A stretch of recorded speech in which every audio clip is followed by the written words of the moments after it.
இன்னையோட lunch and breakfast என்னன்னு பார்த்துடலாமா? நல்லா திக்கான தேங்காய் பாலில் செஞ்ச தேங்காய் பால் சாதம். பிரியாணிக்கு இது கொஞ்சம் கூட குறை கிடையாதுங்க. அவ்வளோ ஒரு டேஸ்ட்டாக இருக்கும். கூடவே ஒரு முட்டை வச்சுருக்கேன்.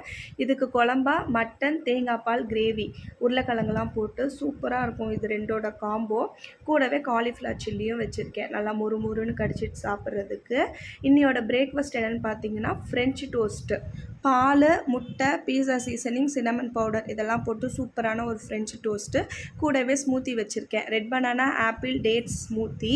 இதெல்லாம் அரைக்காமல் அப்படியே ரா ஐட்டம்ஸாக பாப்பாவுக்கு ஸ்நாக்ஸ் பேக் பண்ணிட்டேன். கொஞ்சம் ஆப்பிள், கிரேப்ஸ் கொஞ்சம், ஊற வச்ச பாதாம் தோல் உரிச்சது, முந்திரி 2 3, டேட்ஸ் 2. இது பாப்பாவோட ஸ்கூல் ஸ்நாக்ஸுக்கு. கூடவே ஒரு கப்பு ஃபுல்லாக தேங்காய் பால் பிரேக்ஃபாஸ்ட்டு கொடுக்கறதுக்கு வச்சுருக்கேன். தேங்காய் பால் குடிக்கிறது அவ்வளோ நல்லது. வயிற்றில் இருக்க புண்ணெல்லாம் சரியாகவும் நம்மளுமே குடிக்கலாம். கோல்டெல்லாம் இது வரைக்கும் என் பாப்பாவுக்கு ஆனதில்லை.